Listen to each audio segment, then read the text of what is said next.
The following is a production of DallasCowboys.com and the Dallas Cowboys Football Club. How about them Cowboys? Go Cowboys! This is Media Mash, a roundtable of Cowboys insiders dropping wisdom and offering sizzling takes on the current state of your Dallas Cowboys. Now, your host, Newy Scruggs. Well, obviously, I'm not Newy Scruggs, but you are now rocking with the best. I'm Hek'ma Harrison, and this is the Media Mash. I get a chance to ask all the juicy questions to the guys that ask all the juicy questions. And I'm gonna need more energy, Heck. What do you mean? What do you mean? I gave it to you. What do you mean? I'm kidding, man. Man, hey, I'm in here. I'm in the building with my man Nick Eatman, and I've argued with him plenty, but I get to do it. They pay me to do it. That's right. And director and what is it? What are you now? You're big. They don't just put big wig on your title like they should. They should just say, he's pretty important. I don't know about that. Editorial content. Director of editorial content. Thank you. And we're moving on up.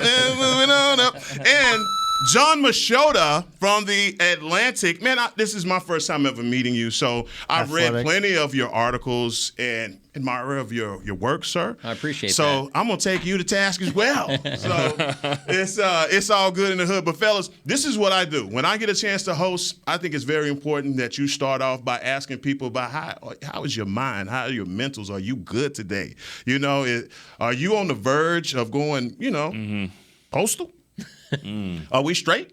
Are we safe? Man, so Nick, I'm gonna start. You got me on a good day. Nick, I'm gonna start with you. You would have got me yesterday when I'm dealing with plumbers. At the house. You deal with plumbers. Yeah. So a plumber dealt with you. It was that kind of day. So, anyways, and the guy was like, "You're a Cowboy fan?" Because I had this badge. And I was like.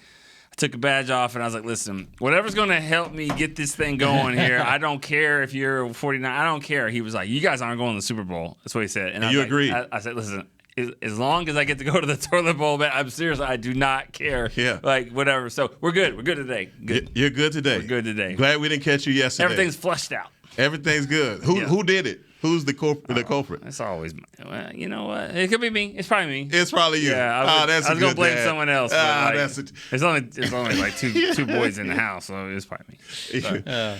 And John, how about you, man? You didn't know it was going there. I didn't. It's the seat. Clarence usually sits here, and he takes it there, and I took it there. I didn't. Shots fired. My weeks basically are, I'm not in your situation. I live a single life, and I cover the Cowboys, and basically during the season. But you were a Detroit Lions fan growing up, right? I was, yeah. So that was you're past all that right now. Yeah, you grew out of it. It's not just that, but it's I challenge anybody to like a team that doesn't win for 40 years. Go ahead. I challenge you to be that diehard, like that you're going to go to every game and still be this diehard fan. Like you'll pay attention to it, but you're not going to sit there and be hanging on it. Who else is in the big four of sports? I'll say three. Yeah, this is hockey. Sorry. Yeah, I'm not a hockey fan. Me either. Who else is like that? Sacramento Kings. I don't know. Yeah, that'd be a good one. Never won. Texas Rangers. Oh. Well, there's a little bit. I see there's similarities with the Browns. The Browns have been down for a long time. Yeah. But I just think Sacramento Kings because I'm just like there's not much going on. The only reason why I won't go there with it, and I bring it more to the Browns, is because if the Lions were ever good, you can put that sports town up with anybody. Yeah. You'll never. Sacramento can go win when they had, Chris Webber and all that. Nobody. Did they really care? Yeah, they really didn't care. Right. But like Cleveland, if the Browns ever won, the city would be electric. That's why I always rolled my eyes at the whole hockey town thing in Detroit. It's like, is it really hockey town? Yeah. This is a Lions Tigers town. It's not really hockey because it's the only team that's winning. It was hockey town, but they had a lot of fans at the game. You were there. That surprised me. I was kind of surprised. Now, speaking of having fans at the game, the Bears. Yeah, they're gonna show up. They're gonna bring, and they're also different color than what you've got. They got a little. Did they show up well in New England? I don't remember. I was watching the game. I don't remember it standing out. Trust me, it's gonna look like. Yeah. This game's gonna look like Syracuse. Yeah, it's gonna blue and orange. Well, seriously. If you were a season ticket holder and you were selling your seats, these noon games. No. Yeah, these noon games are the ones. Bears. No, man, you go get what you do is you go to brunch. Get yourself all lathered up on some mimosas, and then you come into the stadium, man. It makes well, Texas Live is a game changer for sure. We see you. I know where your game plan is going to be. You better believe it. And I thought I said the athletic, but if I said the Atlantic, I'm sorry. It's fine. Okay, but that's what you do. Okay, cool. Yeah. I did that. I did that. Yeah. But for two guys that have a pulse of this team, and I get a chance to ask guys this round that's filling this thing out. What is your pulse on this team right now? The identity of this team after 7 games, is that enough of a sample size for you to say, I think I know who these guys, the 2022 Dallas Cowboys are? John, I'll start with you. I still don't think I know. I know what they are on defense. Offensively, I don't think that they've reached what they can be. This isn't, if Dak had gotten hurt and was out for the rest of the season, I think I know what this Cowboys team is. It's going to be a very just take care of the football, run the football, and then dominate with defense. But now that you have Dak back and he's working his way back in, I don't know, you can disagree if you want, but I can't buy into that complete, they're going to be a run, play good defense when you have a franchise quarterback like Dak Prescott. I just don't see that happening. And so, I don't know, it's one of those things where you just kind of, how many weeks is it going to take until this offense, particularly in the passing game, gets clicking? And really, for me, it's on third downs, because that's when they get that clicking on third down, then I see everything else kind of falling into place. But until they do, I don't know that I know for sure what their identity is. Yeah, I mean, to me, I look at it. I'm creating a word. I mean, I'm changing gift to gaffed. Gaffed. Okay. GAFT. I do. I think this is a good ass football team. I really do. I think this is a good team. Probably the best 5th seed that will ever be in the NFC or in the playoffs, because I do think it's going to be really tough to beat the Eagles. I think what's worse than the Cowboys, or easier than the Cowboys schedule, is the Eagles schedule, and they got you by 2 games. So I think that if they're going to do anything, they're going to have to do it on the road. But I agree with you. The offense is a struggle, but the defense to me is just light out, and right. I think it'll be even tougher when you get into the colder games. I just don't think they're going to give up hardly anything, and I think that they're going to lead this team. Now, you got to get any kind of help on offense. If the offense gives you anything, then I think that they have a chance to. I mean, they're going to compete with anybody that they get out there with. So, if I'm hearing you correctly, you're basically saying that prior to the injury, you were looking at, obviously the offense could operate at a high level. But now, Dak coming back and seeing Cooper Rush, you recognize that this team can get wins with the bus driver. It can get wins with a bus driver, but I don't think it can get to multiple playoff wins and get to a Super Bowl with just a bus driver. Okay. That's my whole thing is when Cooper Rush was in there, and I remember we talked about it on here, that I think you could take him to a certain level, but to get the ring, to get their ultimate goal, you need Dak Prescott to be playing at a high level, because he just opens up so many other things for you. And now, I mean, you look across what the teams that will be in the NFC playoffs, at least the way it looks right now. It's not like there's a lot of great quarterback play. But I think for this team, I think the defense can carry them, certainly. I mean, they're going to win double-digit games. There's no make the playoffs, like you said. But to get past that, because to me, that's when we can talk about this week, next week, whatever, but this team will ultimately be judged by what they do in January. Mm-hmm. And for them to get past what they've been doing in January, they need Dak Prescott to be they need Dak Prescott to be a good Dak Prescott. Yeah, and a running Dak Prescott, a guy that's not afraid to dive in there and get a couple first downs and do all that. And I do think that will come.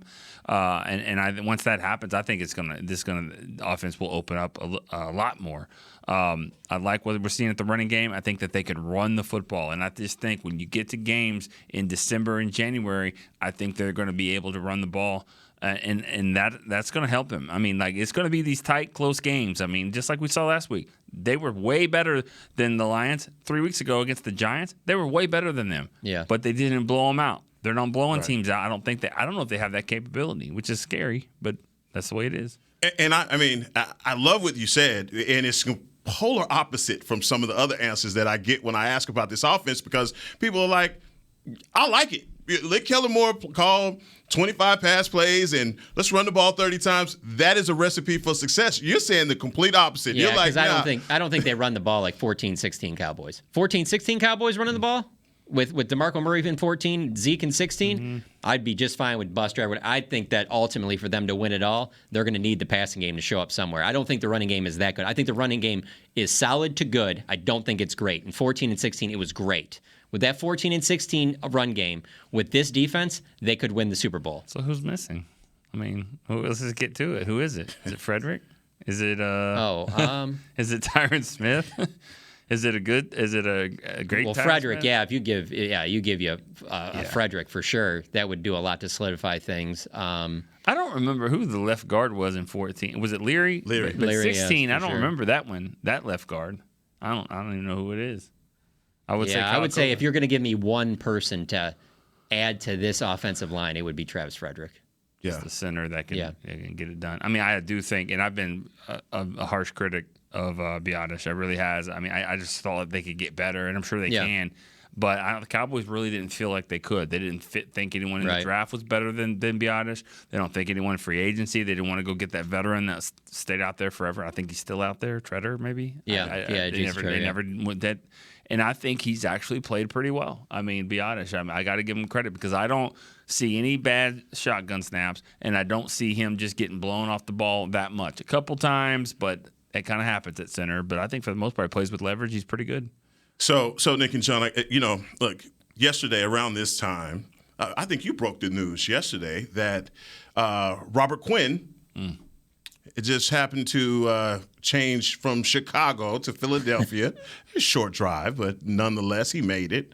24 hours later, I'm asking everybody, man, how do you feel about that? And do you believe that there should be a counter move on behalf of the Dallas Cowboys? Or do you feel like with the move that they made with Hankins, hey, that was the move that they needed to make? Yeah, maybe Quinn was the counter move. Like, I don't know. Like, it's weird. I wasn't really – if I'm a Cowboy fan, I wasn't really worried about Quinn that much this week.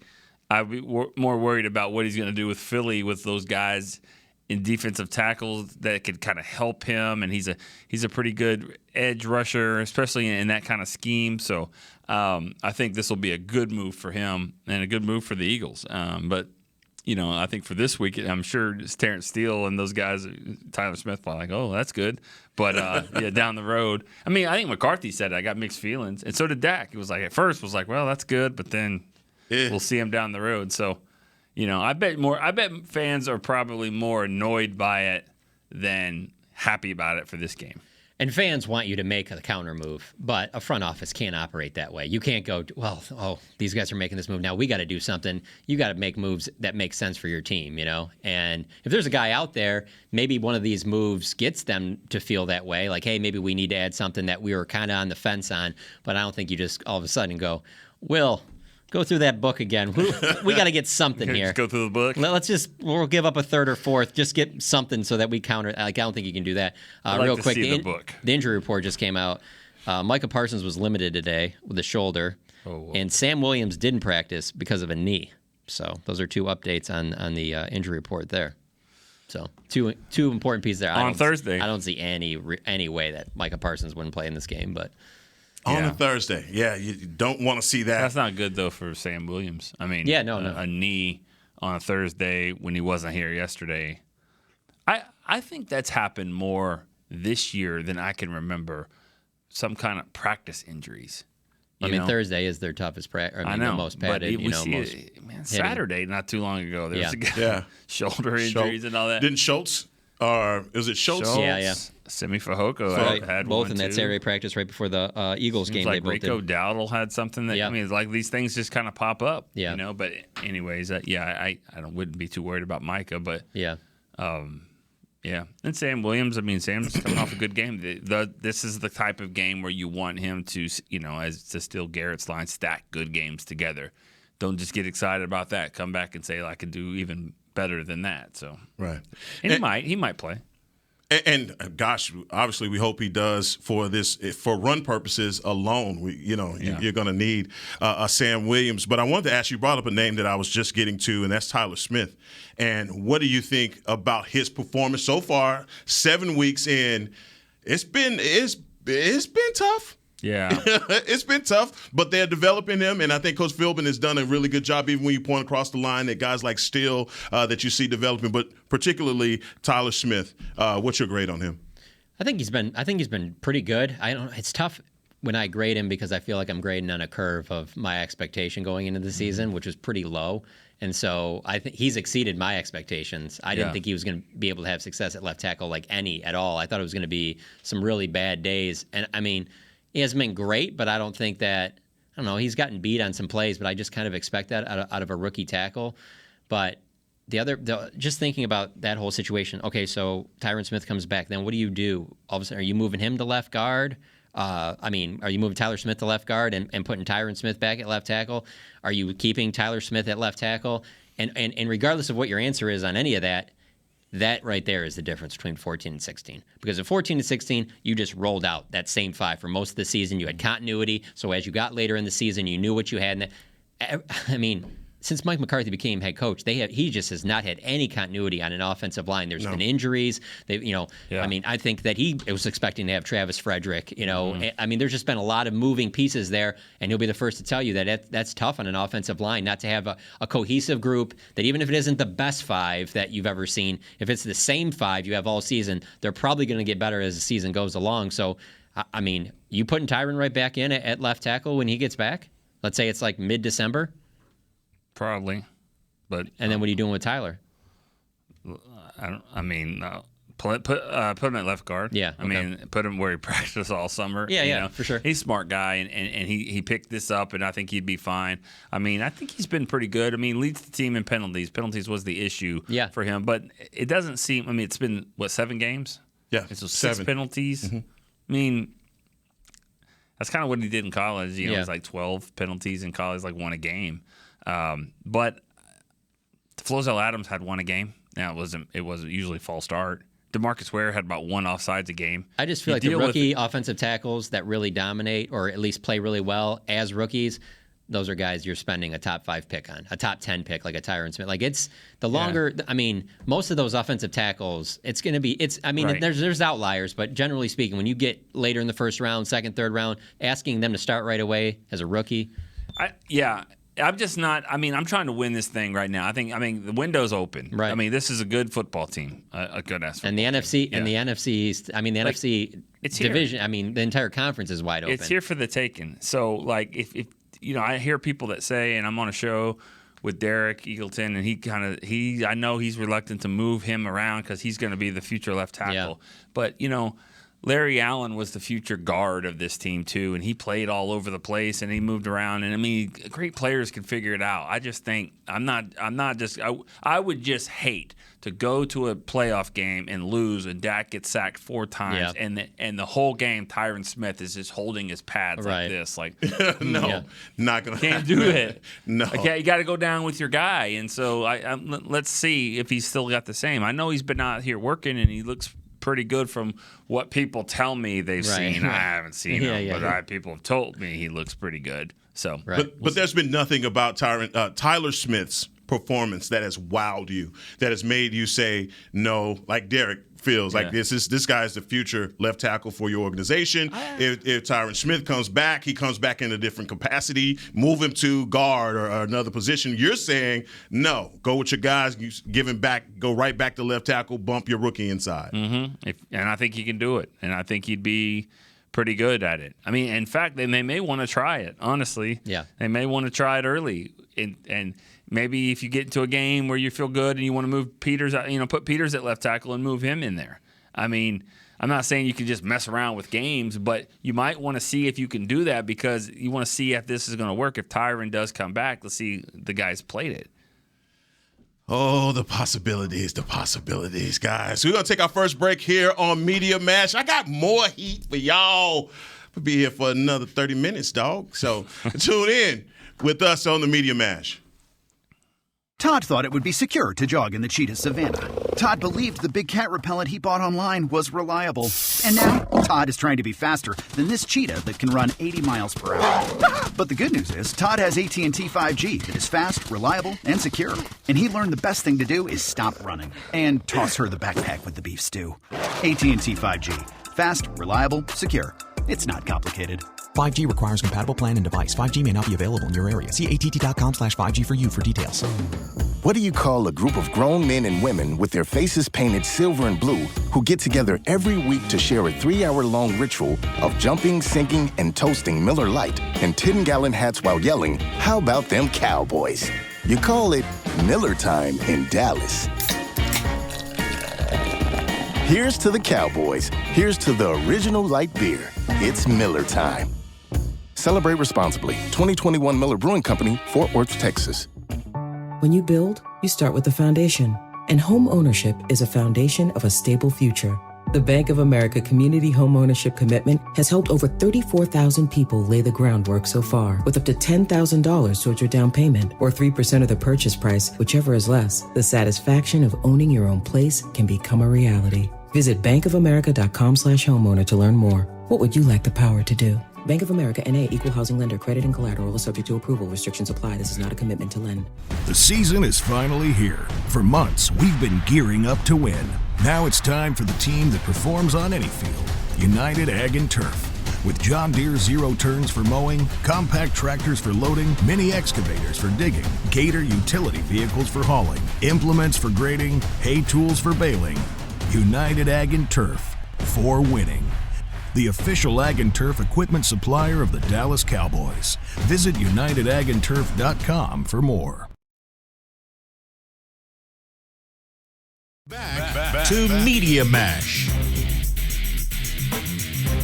Man, I don't have a read. I don't have a read. I'm here with Nick Eatman, the big wig, and John Machota from The Athletic. Keep saying wig. You're bothering me because I'm like, I'm getting there. No, dog, you hanging on. Hanging on. You hanging on, dog. Well, a lot of people that gave up, Nick, you going strong, dog. Hanging in there. Hey, if you go a couple months, man, you might be able to braid that up a little bit. It's bray is what it is. It's a little bit of blonde and gray. So are you dyeing it? Yeah. Are you dyeing it?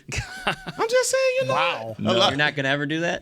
A lot of players, listen, a lot of players, they died out. I get asked all the time, are you on the Beijing? I'm like, man, Just I for love men.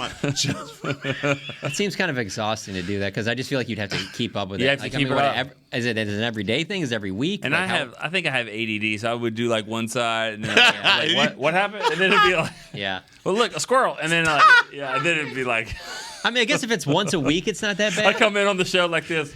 Yep, good. Sure, Brian. Hey, black on one side, blonde on the other side. Man, come on, man. I look like Hulk Hogan. yeah, NWO Hulk Hogan. That was the Terrible. bad. That was the terrible Hulk Hogan. Yeah, it was. Old Terry. That was bad. But talking about something that's good, our defense, and we talked about it earlier, is carrying the load right now. And they are doing a damn good job, man. You call them a good-ass team. Nice. I say we got a good-ass defense, too. But also, you got some ballers on this side that I feel like are making this defense elite level. And I don't want to say, people always, every time they want to talk about a great defense, 85 Bears, it goes on and on. However, when they talk about this Cowboys defense, they talk about, it always goes to 20th in rushing. And then they say nothing else after that. Yeah, 20th in rushing, that's a huge Achilles heel. If you're able to fix that part of this defense, do they ascend into the stratosphere of elite level? Oh, yeah, there's no question. That's the only thing that's missing. And I'm not one of these people either that thinks it needs to go from 20 to like top 5 or anything. I think if it just gets somewhere closer to 10 or 12, I think they'll be fine.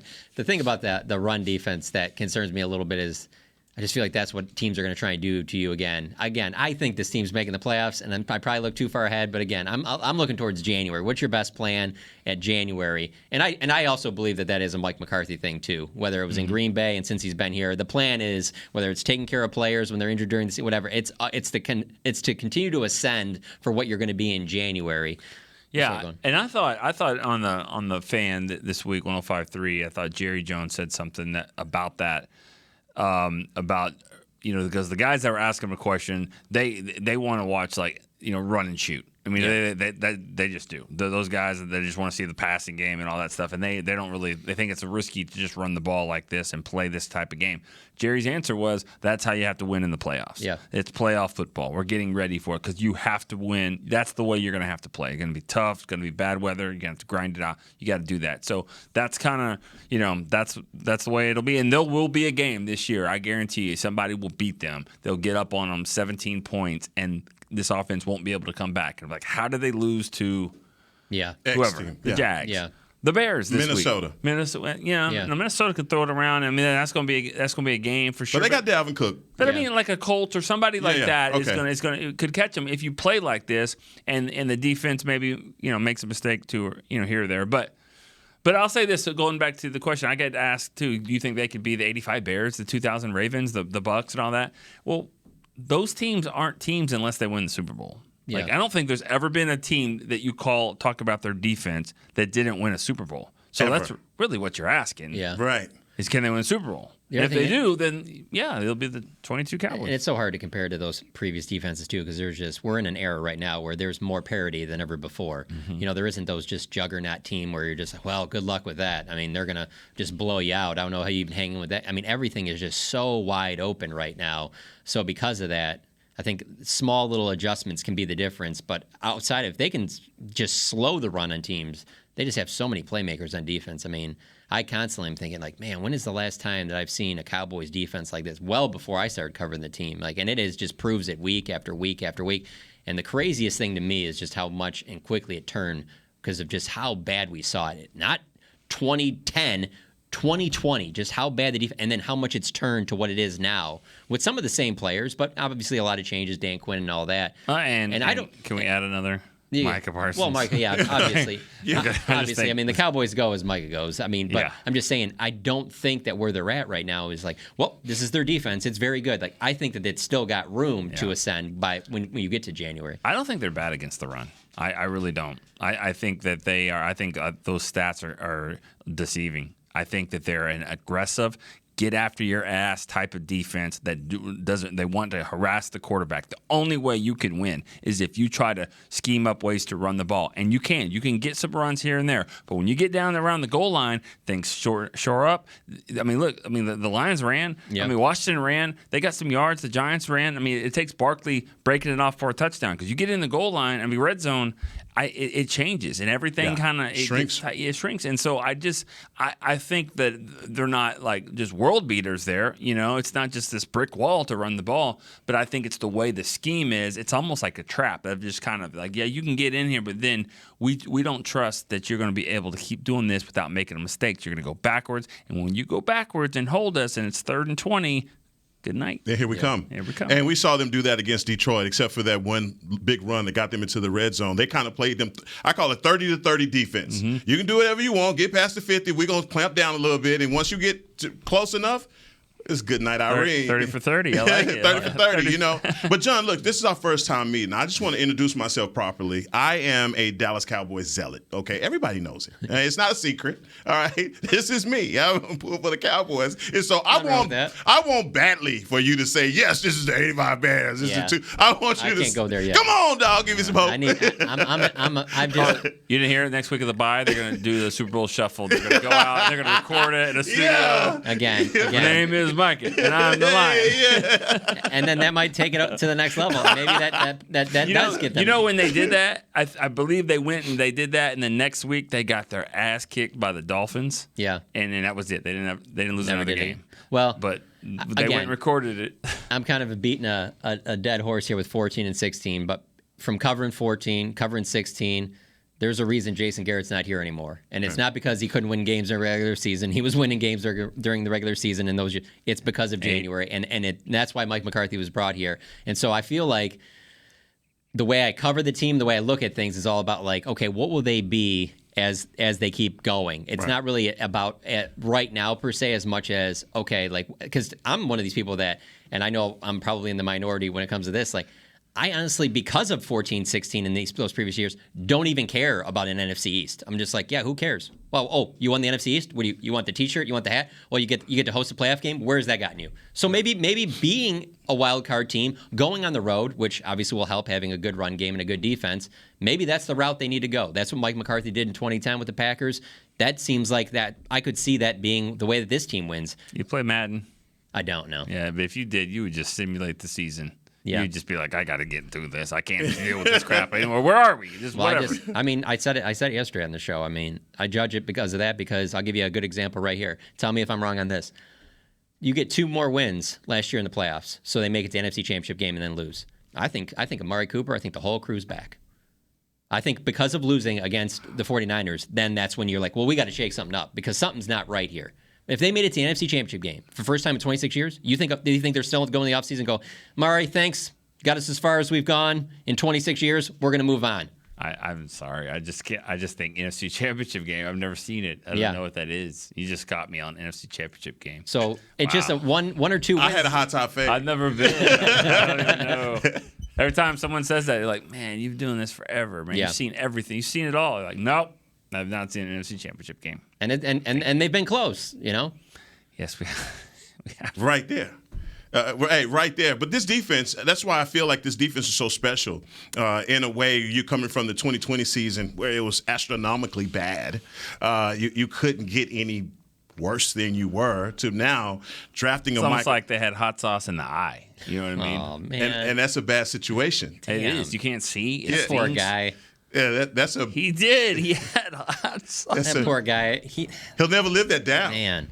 He'll never live that down. I feel bad for him because you could just tell with the COVID season and all that it was just that was not the job for him. This was not going to be the job. And then that happens on top of it, and then that becomes like a national story while the Cowboys are playing poorly on defense. And he's not a bad dude to where you kind of are like, he's such a good dude that you're so trustworthy to just tell the media what happened when you really could just come back and be like, sorry, guys, I got something in my eye. Just a second. Yeah, I'll be right back. Got to take care of something. Okay, cool. Because I will say there were some things he said in press conferences, and we're talking about Mike Nolan, by the way, if anybody doesn't know. There's some stuff he said in press conferences I still go back to that he wasn't able to implement, but the stuff he would say, it was absolutely where this defense needed to go. Yeah. Now, it took Dan Quinn to get him there, but he would talk about things like when you get to the playoffs, you can't be bringing a knife to a gunfight, talking about when you're going to go against these quarterbacks like Aaron Rodgers and Tom Brady and how you have to be more multiple, which they weren't before that. Right. And so he tried to change it in 2020, and obviously he wasn't the guy for the job, and Dan Quinn is, but you're seeing Dan Quinn, and obviously Mike McCarthy wanted it that way. Now it's transformed to where they can beat you in a variety of ways. We're on a podcast talking about from week to week, like where's Micah Parsons going to line up, your best defensive player? Like that just wasn't happening before. You're right, and the thing is, and I don't think this gets enough attention because we talk about 3-4, 4-3, like Belichick used to do it all the time. But when Micah, that's what happens. Yeah. And I don't think the other guys get enough credit for also switching. Yeah. Micah lining up here and there, he kicks Tank over here, and Dorrance goes over here, and Barr comes over here. And, they're all doing it. They're all learning. They're all changing and being, on the fly. And being multiple like that, going from 3-4 to 4-3, that you think it made that much of a difference? Because it's a personnel thing when you go completely 3-4, too. Yeah. Your ends have to be of a certain stature, and it didn't look like Tank fit the bill on that at all. No, he didn't need to be up there. Yeah. I would love to hear, the team on Saturday night or whatever the game plan is against the Cowboys. I would love to the quarterback room talking the offense coordinator about Parsons. Find Parsons every play. Find Mike. I guarantee you, just seeing there's 11 practice jersey out there. I do wonder about that though, because you also got to be kind of cautious of getting guys too focused on him, and then all of a sudden 90 wrecks the game. That's cool. Now, that's how Carl Banks was a good player. Yeah. No, but I'm saying for that coaching staff, I'm saying Pepper Johnson. That coaching staff has to be careful to say just focus on this one guy because there are multiple guys. Well, that's what we're talking about. 85 Bears. You can sit here and say, okay, Singletary all day long, and then Richard Dent, Hall of Fame. Yeah, Wilbur Marshall, I think Hall of Fame. Yeah. Otis Wilson. Those guys were awesome. Ed Reed. Ray Lewis, Saragusa, Suggs. Maybe Suggs wasn't on that team, was he? I think he was on the second. I don't think T. Sizzle was on that particular team. I think it was. Can't think of the guy, but I know what you're talking about. Peter Boulware. Yeah, Boulware was. Yeah, Boulware was there, and also I would have gone my whole life without thinking Boulware, but I don't. Yeah, Woodson. You got some random football stuff in your head. I'm not going to even ask you to go. Sometimes. Yeah. Sometimes. Phil McConkey. I was just thinking. He could go all night with this. I was just thinking. Vice Hek'ma. I'm just thinking of random players. Yeah. But that team had some dogs on, and you look over this roster. I'm telling you, we were just talking about this on the Players Lounge. Look, Tank Lawrence, the way that he's playing, and maybe the unsung hero of this defense that is nameless right now. They don't have a famous name yet. Doomsday 3? I'll go with that. Yeah, I don't know if they feel that way, but don't you think that younger guys like that in the locker room probably don't care about that? The last time this I feel defense, like they come up with seriously, names. The last time this defense had a name, it was really close to 2020. Let's not the do Hot this. Boys. Let's not do this. Yeah. So let's melt those chains down. It got cool. I mean, even if you go back to that though, obviously some good players there, but the other part with this defense is not only do you have the Micahs and the Trayvon Diggs and that, but I just feel like, especially this week, you lose Jordan Lewis. There's just so much. The depth is so much better. That's so crazy, right? Than it's been. And then you also have the faith that you know that Dan Quinn can win in a variety of ways. That he can move other people. I mean, to the point where I'm like, I think Deron Bland's going to be fine. I do too. And I don't know if you say that 3 years ago. Yeah. You know that. Oh no. If he goes down, they'll be fine. I don't know that they had the depth to put in another guy that you're like, no. I think he'll be good. I do too. Are there any other positions on the defense that you say, look, we can't lose? Obviously, we can't lose Micah. Let's start there. Yeah, I think the most underrated player on this team is an All-Pro. I really do. I think the most underrated player on the team is Trayvon Diggs. Yeah. I think he is just amazing in the stuff that he does. And going and he in the dog mentality of him, and he's been way better than anyone thought he would be. He's had a really good season this year. I mean, he just out receivered a receiver. Yeah, you saw that? Yeah. I mean, it's my ball. Yeah, it's my ball. I'm gonna turn my hips and go to the outside and make an adjustment and make a play better than you. I love it, man. And keep throwing at him, please, quarterbacks in the NFL. Please. When we did, keep doing it. We did a documentary on him, and we went up and talked to his high school coaches and the personal trainer that he worked with, him and Stephon Diggs, and they both said adamantly, he is a wide receiver that can play corner, and he plays it. Yeah. Trust me. But he's a wide receiver. He is a wide receiver. He should be playing receiver. He would be a great receiver. That's the way he is. But he can play corner, so he plays corner. After one of his games his rookie year, I don't remember which one it was, but it was like during the week in the locker room, I asked him, I was like, sometimes it seems like you may try and bait quarterbacks into throwing, maybe laying back a little bit, whatever. And he was like, no. I've never done that. I would never do something like that, whatever. And I just found it funny, like after the game the other day, Micah Parsons like, oh, don't be falling for what Trayvon does. He'll bait some guys and things like that. And he just brought that up, and I thought about it to his rookie year because I'm like, man, I bet you he does that a little bit, where he kind of sandbag a little bit like, oh, yeah, this guy's open. Go ahead, throw it there. Let's see what happens. He used to do that to his sister, probably. He'd be like, yeah, Stephon's open. Throw it to him. Throw it to him, and he'd go get it. Oski. Yeah. No, man, I absolutely love this. But, man, Media Mash, we're getting into it, man. You guys are filling in a lot of the blanks for me on the questions that I asked that they get answered a little bit differently with the media than it does with players. So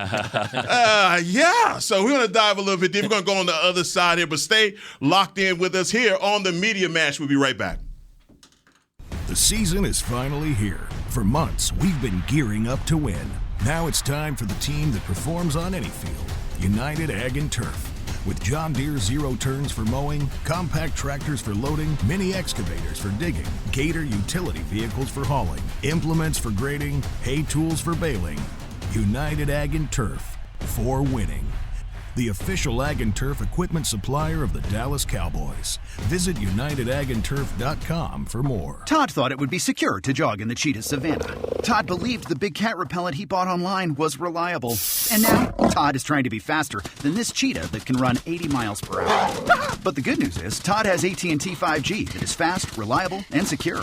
And he learned the best thing to do is stop running and toss her the backpack with the beef stew. AT&T 5G. Fast, reliable, secure. It's not complicated. 5G requires compatible plan and device. 5G may not be available in your area. See att.com/5G for you for details. This week! Did you get to work on time? Yeah, but I just realized it's Sunday. Little Sweet says head on home. Dr. Pepper's on its way. So sweet, unique. Baby, there's nothing better. I bet you've probably done something that deserves a Dr. Pepper. Did you invest your nest egg in an NFT? Yeah, and I don't even know what that is. It's a non-fungible token. Everyone's done something that deserves a Dr. Pepper. When you build, you start with the foundation. And home ownership is a foundation of a stable future. The Bank of America Community Homeownership Commitment has helped over 34,000 people lay the groundwork so far, with up to $10,000 towards your down payment or 3% of the purchase price, whichever is less. The satisfaction of owning your own place can become a reality. Visit bankofamerica.com/homeowner to learn more. What would you like the power to do? Bank of America N.A. Equal Housing Lender. Credit and collateral is subject to approval. Restrictions apply. This is not a commitment to lend. Back to Media Mash.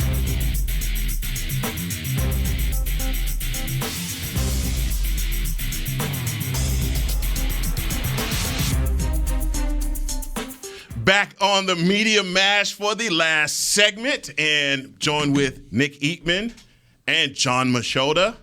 It's been fun, guys. I mean, come on, man. This is you've given me all. I thought I was going to throw you some questions that you had to, no squirming in chairs so far. So I like the energy, man. You bring a lot of energy. Bringing it, man. You're not messing around. If I bring nothing, I'm going to come with that. I mean, you better bet your ass. What do you like? What do you like during a game? I'm unbearable. Okay. I am. What about, are you any different at a game as opposed to watching at home? I'm unbearable. Okay.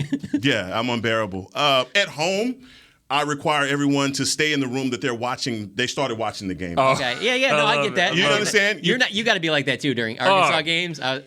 I am the weirdest person when it comes to games. Don't change the channel. No. Yeah. Who does that? But if they're playing bad, you might change it and then change it back. You might need to take something up. I change it. You change the channel. Oh, yes. No. I will change on Arkansas basketball. I will change. Here's what I do. I pause it. Hold on. I pause it and then go do something else. And I take my phone over here so don't be texting me and all that. When Arkansas was playing Gonzaga, I was like, I was dying. I went for a walk. Walked around there. I got one person texting me. Yeah. Joe Trahan up at PR was like, your hogs are looking good. Like 4 minutes to go, and I was like, I will murder you. Do not say that. I'm crazy when it comes to that kind of stuff. I'm a big muting the TV. If the team I'm watching isn't playing well, I'll mute it because it almost bothers me to hear the broadcasters it's making it worse. Type thing. My wife will come in and Arkansas is playing and be like, why is the Office on? I'm just like, yeah. What? So you don't tone it down for road? Have you gone to any road games? No. Okay. They should. I should be flown to every game. Yeah. They should. If they knew better, they'd do better. But I'm just saying. I mean, I just feel so like home games. Are you just? Well, I'm just trying to picture Nick if he would have went to that last Eagles game. Because out of the 7 or 8 Eagles games I've been to on the road, that was the most hostile for me. Yeah, it was pretty good. Yeah, I mean, look, this is what I'm saying. It's one of those situations where I've gotten out of my habit of every quarter going to the bar. Okay. So I don't do that anymore. That's good. I prefer popcorn. I get me a popcorn and sit down. And I have to move around. Now, where I'm worse is watching my son's games. Yeah. I cannot. My son's game, I can't even sit with my wife. Yeah. It's just, we can't do it. I don't understand how parents, I don't know if you do it or not, but I don't understand how parents can coach their kids' teams. One, be fair to all the kids on the team. And two, not be just a wreck when a call is missed or something like that. I just feel like I would take it too far as opposed if you're a coach and they're not your kids, maybe you'd be a little bit more mellow. Yeah, no, and that's going to happen for me in about an hour here at soccer practice. And you're right, it does happen. You're just like, hey, Connor, you're going to need to come over here. Taylor, over here. Jacob, get your ass. No, it's a lot different, man. But it's one of my joys. I can't get enough of it. This kid's a baller, by the way. But this kid. He's gonna. Was he a sophomore? No, freshman. He's a freshman. He's a freshman. He's not a baller. What position? Wide receiver. Oh, nice. Hey, let me okay. Help me out. Oh, okay. I mean you got good size. Does he have good size? Does he think he's a baller? He knows he's a baller. Nice. He is, man. You showed me a clip of this guy. Yeah. He should have had 2 people tackling him with the angles, and he just doesn't believe in having an angle on me. No. So he's got dreams of having the star on his helmet? He's got length. Yeah, Or is he or do you have a family where you possibly have kids that don't like the Cowboys? Where do they live? And are they still alive? You guys have heard of this, right? These families where they'll have they'll have a random Giants fan in the family, or actually, you know what? It's probably more families that like the Giants in New York that have a random kid that likes the Cowboys. Well, you know where the fourth highest state of all of our viewership is in the United States. I mean, Texas, California, Florida. You know what fourth is? Virginia. Oh, yeah, okay. Because that happens too. Right. All these former Redskin fans, Washington fans, there's somebody in there for so sure. your son had no choice. No. Okay. No, he had a cowboy blanket in his crib growing up. But the thing is that so in Hek'ma you played linebacker at Kansas State and then North Texas, right? Yes. So he's tall, and then he's gonna fill out a little bit too. Yeah. And he's gonna be a. I don't know where he got his speed from. So me or his mom not very fast. Check the birth certificate, kid. Is she an athlete too? Yes. Yes. Yeah. No. I mean, She's probably watching the show. Hey, Nikki, how are you doing today? honestly, that's what I always think with Ezekiel Elliott. You have his mom that was like track star, dad played football. You're like, man, you got a great pedigree there to just be like a standout athlete. Yeah, I don't know where this kid got it from, but he got it good. He got it good. Before we get out of here, guys, give me a pick for tonight. Who do you guys have for the Thursday night game? Baltimore, Tampa Bay Bucks. Thank you. Baltimore, Tampa Bay Bucks. I try to keep my own team from what was Parcells? You say I keep my own house from burning down. I didn't even know who was playing. Bucks and Ravens.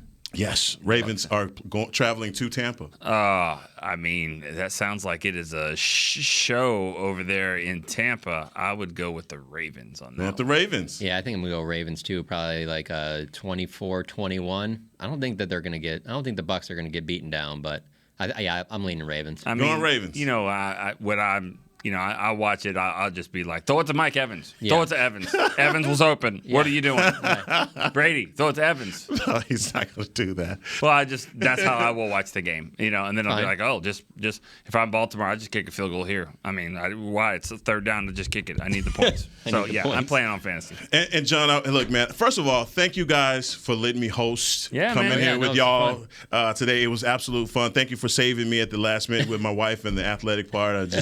Yes, baby, you're an athlete. Yeah. Yeah. That's John Machota from The Athletic.